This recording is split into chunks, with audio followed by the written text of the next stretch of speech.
Magandang araw sa inyo mga sir, kumusta kayo? Ito nga pala, may tanggap ako dito na LED TV 32 inches.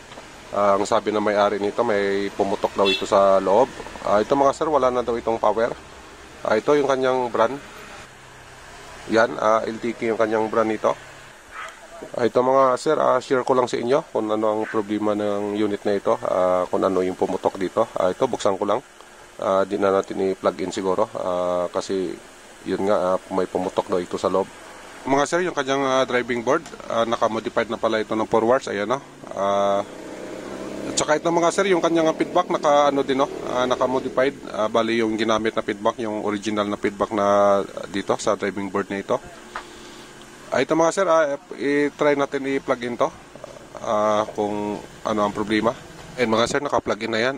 Dito, reading tayo dito sa kanyang electrolytic capacitor na 400 volts. Ito mga sir, itong dalawa na ito. Yung ating panukat nga pala dito lang din sa positive side ng electrolytic capacitor at yung ating negative dito din sa negative side. Itong ating multimeter nga pala yan, nakasit na yan sa DC volt. Ayan mga sir, ito i-reading natin ito. Yan. Ito mga sir, try natin dito kung may voltage dito. Ayan mga sir, wala tayong reading dyan, no? Fluctuation, yan. Dito tayo sa EC. Dito, sa EC input nya kung nakakapasok yung EC nito. Ito, select lang natin ito sa EC.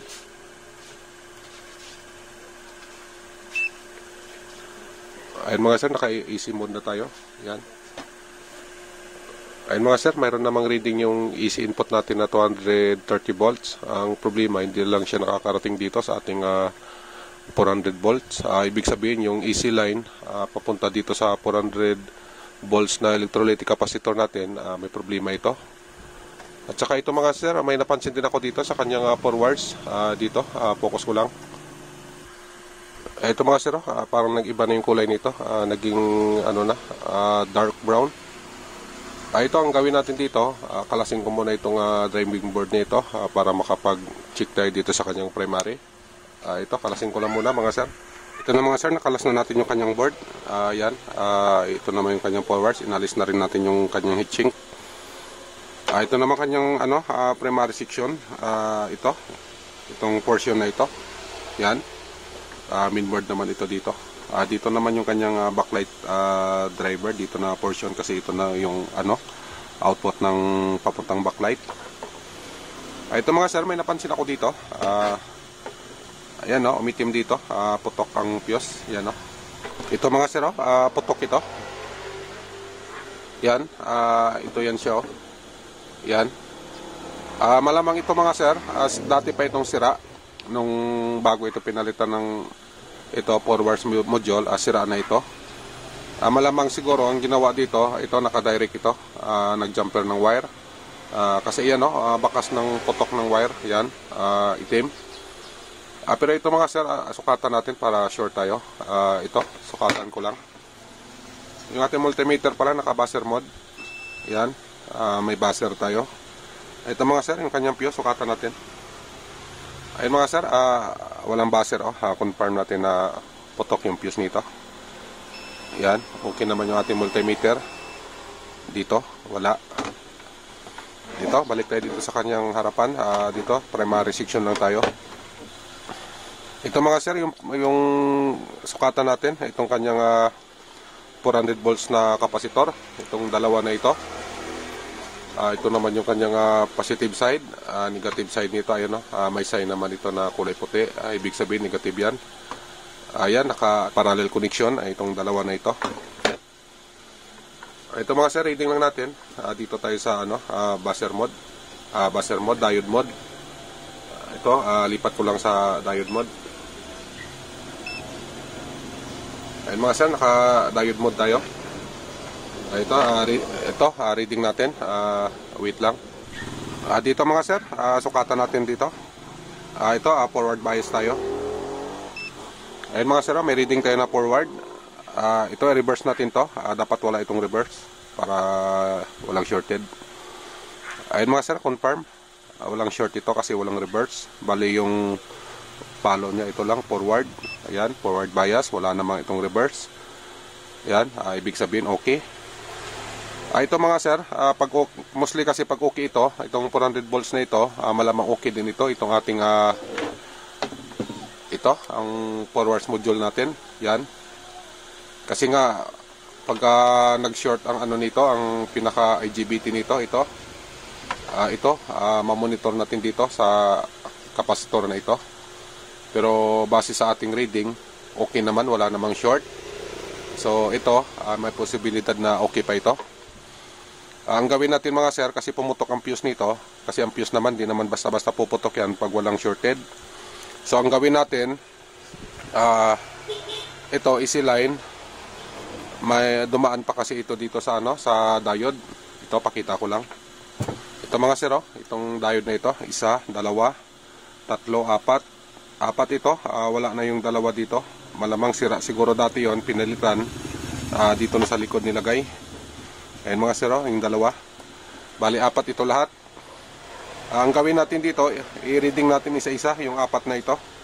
Yung ating multimeter nga pala, ayan, set pa rin natin ito sa diode mode. Ayan, naka-diode mode tayo. Ayan mga sir. Ito, reading natin. Ito mga sir, ganun pa rin yung proseso natin. Forward at saka reverse bias pa rin. Ito, sukatan natin itong isa. Forward tayo. Yan. Ayan mga sir, yung kanyang forward. Ayan, may reading tayo dyan na, ayan, 0.491. I-reverse natin. Ayan mga sir, walang reverse. So, ibig sabihin, okay yan. Yan. Dito tayo sa kabila, sa pangalawang diode na ito. Yan. Ito. Dito tayo sa kanyang forward. Ayun mga sir, nag-buzzer. Ito, reverse natin. Yan, may reverse. Ito mga sir, dito tayo sa likuran. Kasi may dalawang diode pa dito. Ganun ulit ang proseso natin. Forward at saka reverse bias lang tayo. Ito, forward bias tayo. Ayan, buzzer mode ulit. Ito, reverse natin. Ayan, mayroong reverse. Ayan, shorted din. Dito tayo sa isa, last na ito, pang-4. Ayan, walang reverse. Forward tayo. Ayan mga sir, ayan, may reading tayo dyan na ano, 0.491. Good ito. Ito, shorted ito. So, ang nangyari mga sir, dalawa yung short natin na ano, na diode. Bumigay yung diode nito at saka yung dito sa kabila, ito. Ito ang dahilan kaya pumutok yung ating ano, ito. Yung ating fuse na ito. Ito mga sir, palitan ko lang itong dalawa na ito. Pagkatapos checking tayo. Ngayon, pag wala ng short, maglalagay tayo ng fuse. Ito, dito. Ganun ulit yung proseso. Jumper lang tayo. Pagkatapos, pag okay na, ito, mag-ano tayo, isaksak natin to, itong unit na ito. Tapos, abang tayo dito sa kanyang secondary. Dito. Yung kanyang secondary na 12 volts. Ito mga sir, hanap lang ako ng pamalit. Ito mga sir, yung pamalit natin, ito na lang yung ginamit natin, itong 4 pins na diode na ito. Ito naman yung kanya. Yan, yung 4 na yan. Bali, ang sira dito, ang 2 piraso, yung 2 okay pa naman. Pero, ayan mga sir, ang ginawa natin, ayan, nagpalit na tayo ng isang buo na 4 pins diode. Ito na yung pinalit natin. Ito, explain ko lang sa inyo mga sir kung paano ko ito ginawa. Mga sir, explain ko lang sa inyo kung paano ang ano nito, ang setup nito, itong easy line na ito papuntang DC supply natin, yung conversion nila easy line to DC line. Ganito yan mga sir, ito yung halimbawa ito yung pinaka line 1 natin. Itong portion kasi na ito, easy line ito. Ito ang mangyari niyan, itong line 1 dadaan dito yan, dadaan dito, dito sa coil na ito at saka dito. Ganon din yung line 2 natin, dadaan siya ng fuse.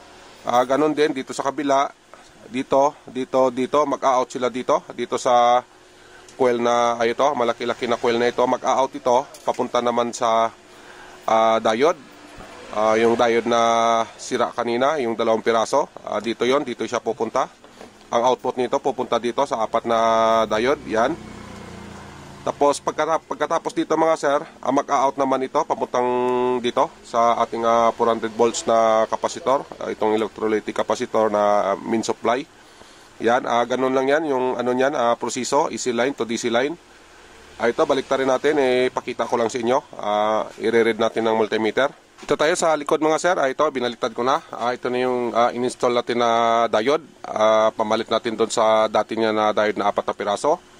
Ito, explain ko lang. Itong dalawang pin na ito at saka ito.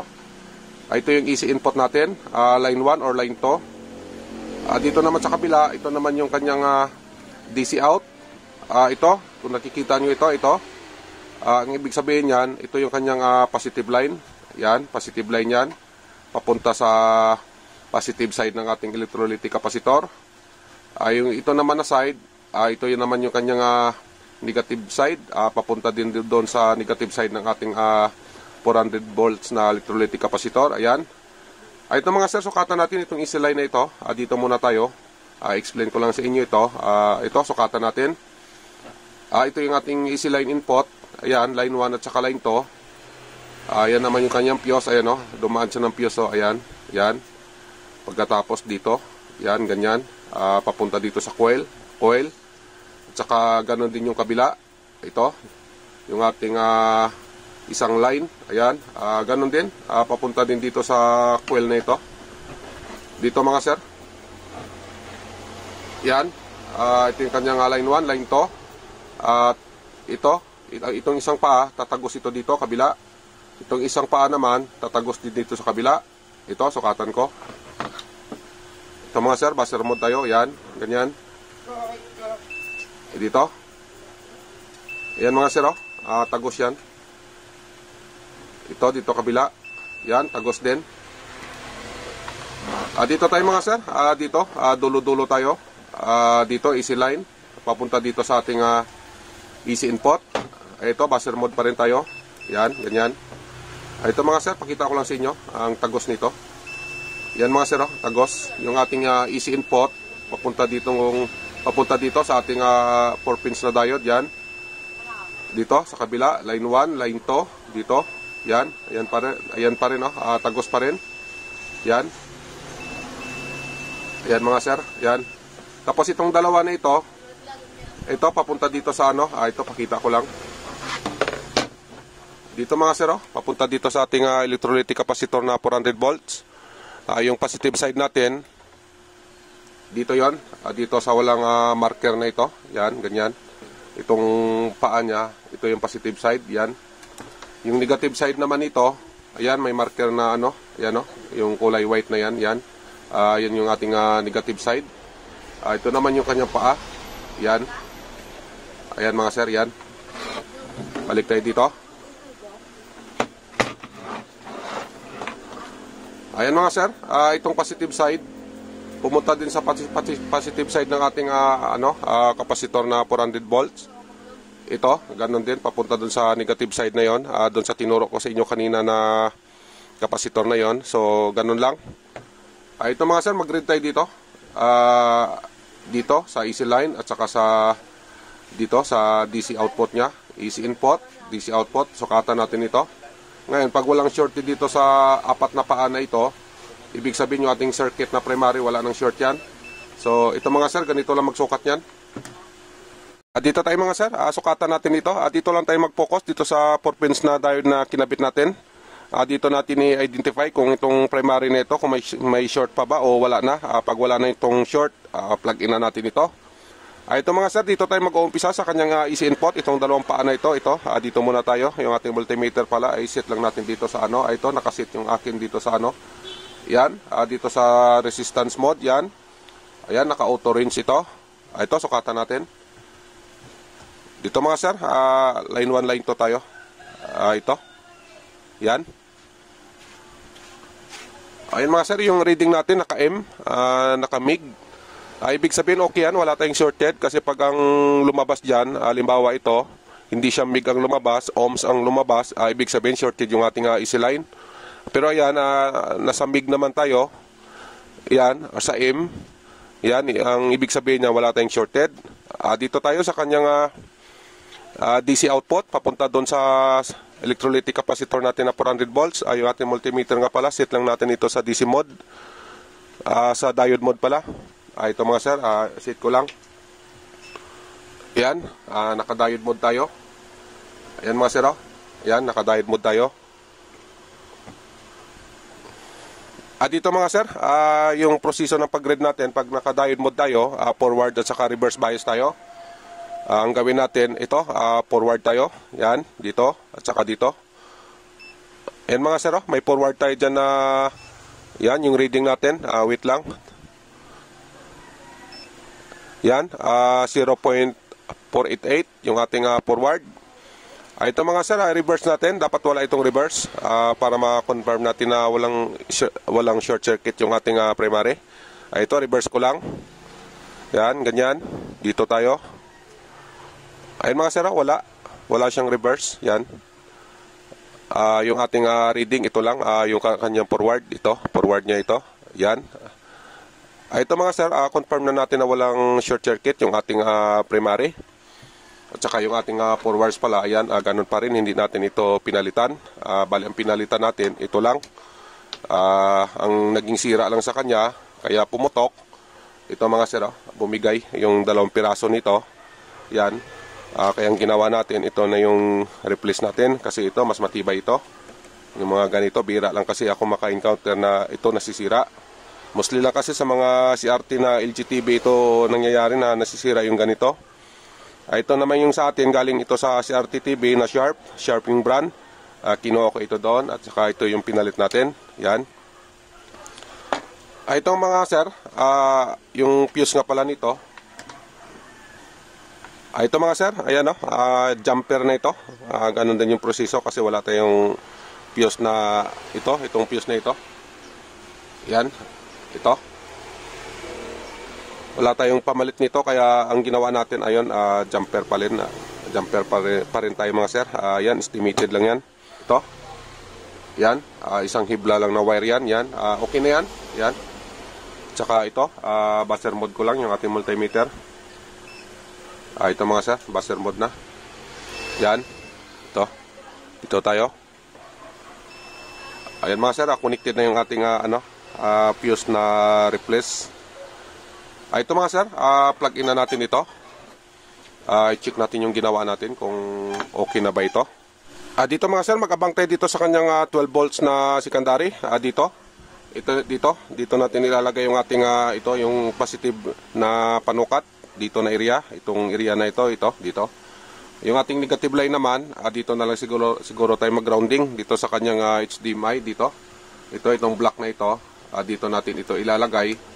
Ito namang ating positive, dito sa mismong, ayan, itong diode na ito na 12 volts galing sa primary. Ito yung secondary out natin.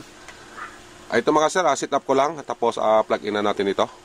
Ito mga sir, naka-sit up na yung ating positive na panukat. Dito na, nakaabang na dito at ganoon din yung ating negative line. Ayan, impact na yan dito sa negative line. Ito naman yung ating multimeter ay nakasit na ito sa DC volt. Ito mga sir, naka-DC volt na tayo yan. Ito, plug in ko lang. Abangan natin dito mga sir, yung lalabas na 12 volts kasi 12 volts yung secondary nito. Ito ay plug in ko lang. Ayan, naka-plug na yan. Ayan mga sir, may lumabas dyan na, ayan, 12.2 or 12.24. Ayan mga sir, okay na, may secondary na tayo. Bali ang gawin natin dito, ilagay na natin dun sa sa pinanggalingan niya. Ito, bunutin ko lang muna. Yan, patay na. Ayun mga sir, okay na. Nagkaroon ng supply. Okay na yung ating primary section na ginawa. Ito mga sir, naka-sit up na ito dito sa kanyang bahayan. Ito naman yung kanyang manual. Ayan, nailagay na natin ito. At ito naman yung kanyang sound, papuntang speaker. Ito mga sir, ayan, speaker, naka-stereo ito. Ayan, 2 speaker. At saka ito nga pala, itong forwards module natin, advice ko lang sa inyo, pag gumamit kayo ng forwards module, kailangan may heat sink. Ayan mga sir, mas mainam pa kung mas malaki ang heat sink na ilalagay nyo para protection din sa kanyang IGBT bilang cooling system niya para hindi tayo magbabak job.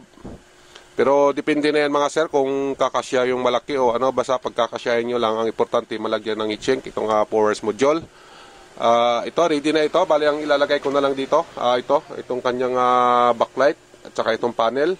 Yan, yan o, backlight, papunta ito sa loob, doon sa mga ilaw niya. Ito naman, yung kanyang drive sa kanyang panel. Yan, yung kanyang T-con. Ang top board niya doon, di natin makita. Ito, T-con, may takip din. Ito mga sir, para mag-final test na tayo, buuin ko ito lahat. Ito lang naman ikakabit ko. Itong dalawa na ito, ito na lang ang hindi nakakabit. Yan. Pagkatapos, final test na tayo. Ito mga sir, final test na tayo. Plug in ko lang ito. Abangan lang natin dito sa dito kasi yung kanyang indicator light na power. Yung cable nga pala natin nandun na rin sa likuran, naka-ready na yon. Ito mga sir, plug in ko lang. Ayun mga sir, nagkulay red na, okay na. May na tayo, may power na tayo. Ito power on ko lang. Wala kasi itong remote. Dito, manual lang tayo. Ayun mga sir, nagkulay blue. Ayan, nagkaroon na rin ng display. Ayan mga sir, okay na. Ayan na, may tao na. Yan, normal naman, may tao, may sound. Ayan mga sir, lipat ko lang ng channel.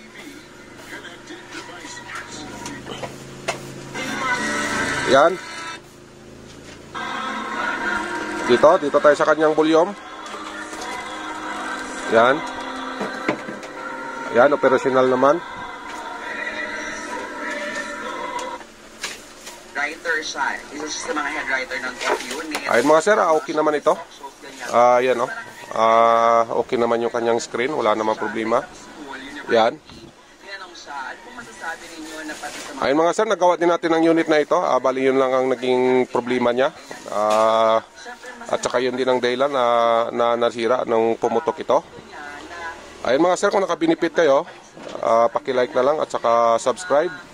Hanggang dito na lang tayo, mababa na rin yung video kasi natin. Ayan, mag-iingat na lang kayo lagi. God bless inyong lahat. Hanggang dito lang. Bye-bye.